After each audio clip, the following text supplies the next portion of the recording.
Let's walk through this SAT-style quadratic functions question involving vertex form.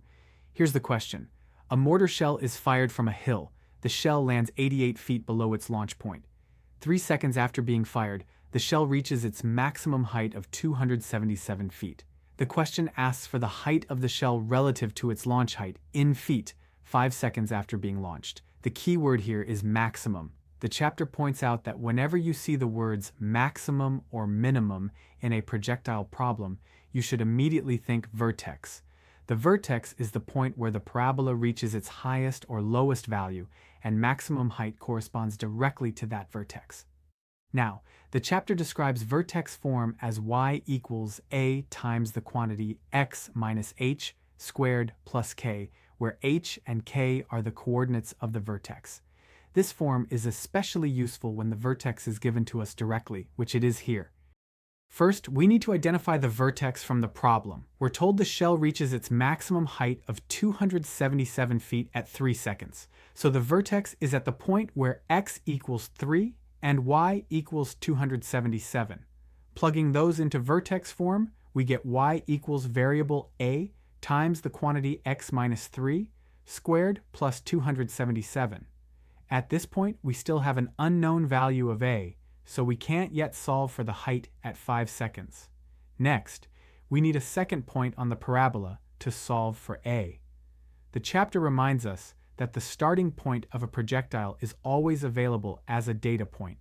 We're told the shell lands 88 feet below its launch point, which means the launch height is our reference, so the starting point at time 0 is 88 feet.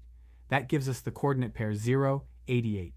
To find a, we plug in x equals 0 and y equals 88 into our vertex form equation. That gives us 88 equals variable a times the quantity 0 minus 3 squared plus 277. 0 minus 3 is negative 3, and negative 3 squared is 9. So we have 88 equals 9 times a plus 277. Subtracting 277 from both sides gives us negative 189 equals 9 times a. Dividing both sides by 9 gives us variable a equals negative 21. Now we can write the complete vertex form equation. Y equals negative 21 times the quantity x minus 3 squared plus 277.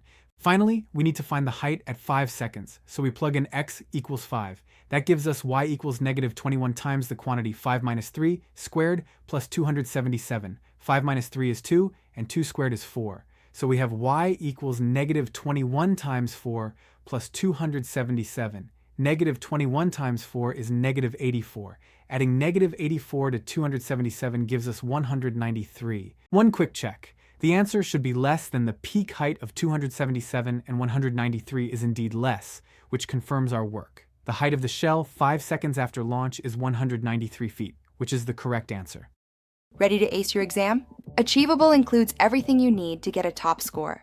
With Achievable, you get a personalized AI-driven study plan, short, engaging lessons, and realistic practice questions that adapt to your progress. It's everything you need, streamlined, effective, and adapts to your needs. Tens of thousands of people have trusted Achievable to boost their scores, and now it's your turn. Start your free trial today at achievable.me. Follow the link below in the description to get started.